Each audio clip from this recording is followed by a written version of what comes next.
في القلب مشاعر أخفيها قد أشرقت الشمس عليها عن خطط لم أعبأ فيها ستكون بأيامي فرقا فحياتي قبل الحلقات تيه بضياع بشتاتي من دون نعيم الآيات نغتال لنحفظ.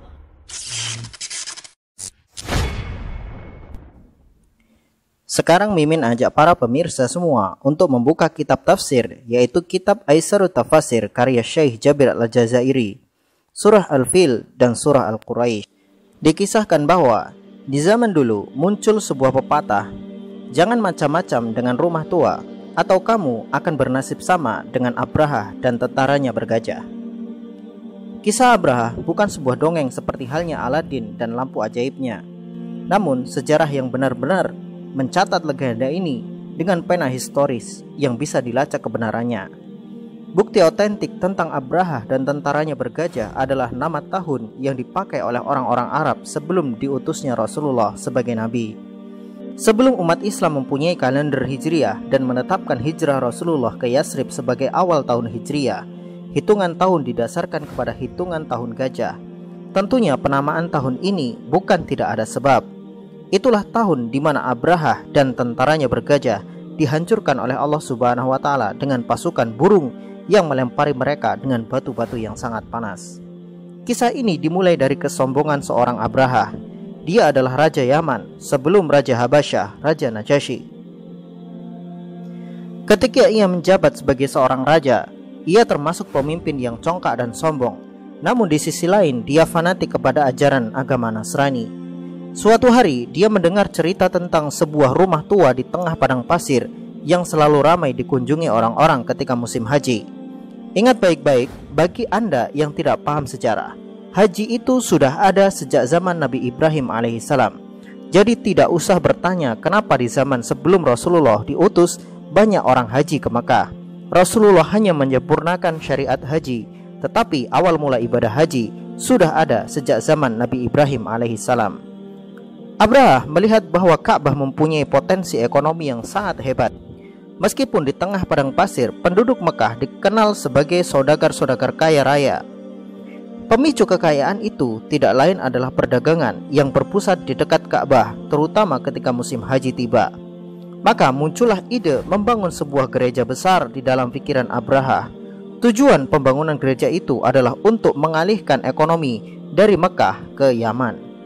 Gereja yang dibangun oleh Abraha ini kemudian diberi nama Al-Qulais. Pembangunan gereja ini termasuk yang termegah pada masanya. Bahkan bisa dikatakan yang paling besar di masa itu. Tidak tanggung-tanggung, selain mendatangkan ahli batu dan para arsitek hebat Yaman, Abraha juga menggunakan gajah-gajah sebagai pekerja untuk menarik dan mengangkat batu-batu besar. Gajah paling besar dan paling perkasa di antara gajah lain bernama Mahmud. Dulunya gajah ini dimiliki oleh seorang anak yang soleh, tetapi Abraha dengan kekejamannya merebut gajah ini dari pemilik sebelumnya dan menjadikannya pekerja dalam pembangunan gereja Al-Qulais. Namun si pemilik gajah sebelumnya selalu berdoa kepada Allah Subhanahu wa Ta'ala agar suatu hari nanti Mahmud akan kembali lagi kepadanya. Pembangunan gereja Al-Qulais memakan waktu lebih dari 10 tahun. Gereja termegah dan terbesar itu pun akhirnya diresmikan oleh Abraha. Namun ekspektasi tak seindah kenyataan. Gereja megah itu tetap tidak ada pengunjungnya. Bahkan orang-orang Yaman selalu mengejek gereja itu dengan perkataan mereka, Ka'bah itu rumah spiritual, sedangkan Al-Qulais hanya rumah kesombongan. Kekecewaan Abraha terhadap ekspektasinya sendiri membuatnya sakit hati yang sangat berat. Ia telah habiskan banyak uang untuk membuat gereja Al-Qulais, tetapi tetap saja tidak mampu mengalahkan karisma dari rumah tua Ka'bah.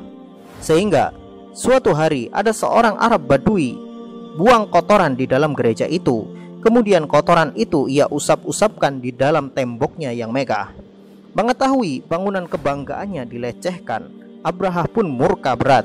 Ia kumpulkan semua tentaranya dan gajah-gajahnya untuk menghancurkan Ka'bah. Dalam perjalanannya, Abraha menghancurkan siapapun yang berada di depannya. Bahkan itu seekor semut sekalipun, jika ia nampak di hadapannya, maka ia tidak akan membiarkan itu hidup. Ketika pasukan Abraha mendekati Mekah, mereka mendirikan kemah di luar Mekah. Penduduk Mekah sendiri telah banyak yang mengungsi keluar Mekah karena takut dengan pasukan Abraha. Abraha sendiri telah menjarah semua binatang ternak milik penduduk Mekah, termasuk juga unta-unta milik Abdul Muthalib, kakeknya Rasulullah SAW. Mengetahui unta-unta miliknya disita oleh Abraha, Abdul Muthalib pun menemui Abraha. Ketika sampai di hadapan Abraha, Abdul Muthalib langsung berkata tanpa basa-basi, "Wahai Abraha, kembalikan unta-unta milikku. Keperluanmu ke sini adalah dengan Ka'bah. Ka'bah itu ada pemiliknya. Kalau kau mau menghancurkannya, kau berhak berurusan dengan pemiliknya. Tetapi kau mengambil unta-untaku, berarti kau berurusan denganku." Inilah pertama kalinya ada orang yang berani lantang di hadapan seorang Abraha. Abraha pun tidak sanggup melawan kata-kata Abdul Muthalib, sehingga Abraha mengembalikan semua unta Abdul Muthalib, ditambah 40 ekor kambing sebagai permintaan maaf dari Abraha. Namun Abdul Muthalib menolak kambing-kambing itu, sembari berkata, "Aku hanya butuh unta-untaku karena ia adalah milikku." Perkataan ini membuat Abraha semakin hormat kepada Abdul Muthalib. Ketika Abdul Muthalib hendak pergi, Abraha berkata, "Beritahu kepada kaummu, jika mereka ingin selamat, maka hendaknya mereka tidak keluar dari rumahnya masing-masing. Siapapun yang keluar rumah saat kami menyerang, kami anggap dia melawan kami." Inilah penghormatan Abraha kepada Abdul Muthalib. Ia memberikan jaminan keselamatan bagi kaumnya, asalkan tidak ada yang keluar rumah saat pasukan Abraha menyerang Ka'bah. Dijamin tidak ada yang mati dari mereka jika mereka mengikuti apa yang telah diperintahkan oleh Abraha. Maka bersiaplah pasukan Abraha menuju Ka'bah. 13 ekor gajah telah berbaris di barisan paling depan. Abraha menunggangi Mahmud, gajah paling besar dan paling perkasa. Ketika pasukan Abraha sampai di perbatasan kota Mekah, para gajah berhenti dan para kuda meringkik. Prajurit mencoba menyuruh gajah-gajah itu untuk maju dengan mencambuk dan menusuk mereka dengan tombak. Namun gajah-gajah itu tetap tidak bergerak. Kuda-kuda semakin gelisah dan ringkikan mereka semakin keras. Perasaan takut mulai merambat di hati pasukan Abraha. Tiba-tiba langit menjadi gelap. Kumpulan burung-burung tiba-tiba memenuhi angkasa. Gajah-gajah yang tadi diam tiba-tiba berbalik dan kini lari ke belakang. Pasukan Abraha pun kocar-kacir. Tiba-tiba batu-batu panas berjatuhan dari langit. Batu-batu itu menembus tubuh-tubuh pasukan Abraha dengan sangat mengerikan. Pada akhirnya pasukan itu hancur hanya karena burung-burung kecil. Allah kembali tegaskan bahwa orang-orang sombong itu adalah orang yang hina. Mereka pantas mati dengan cara yang hina pula. Beberapa sejarawan memaparkan bahwa Abraha saat itu sempat melarikan diri, namun ia terluka parah. Abraha memacu kudanya dengan kencang menuju Yaman. Dia berharap sampai di Yaman dia bisa terobati. Tetapi Allah menghendaki bahwa Abraha harus mati ketika sampai di Yaman. Kematian Abraha pun dan kehancuran pasukan bergajah. Kemudian cerita itu menyebar ke seluruh penjuru negeri. Sejak saat itu Ka'bah semakin dihormati dan suku Quraisy semakin dimuliakan oleh orang-orang sekitar Arab. Sehingga kemanapun orang-orang Quraisy pergi, tidak ada satupun yang berani menghadang mereka atau merampok mereka. Inilah kenikmatan yang Allah Subhanahu wa Ta'ala anugerahkan kepada orang-orang Quraisy. Hal ini Allah Subhanahu wa Ta'ala sebutkan bahwa orang-orang Quraisy punya kebiasaan berdagang. Saat musim panas mereka pergi ke Syam, dan saat musim dingin mereka pergi ke Yaman.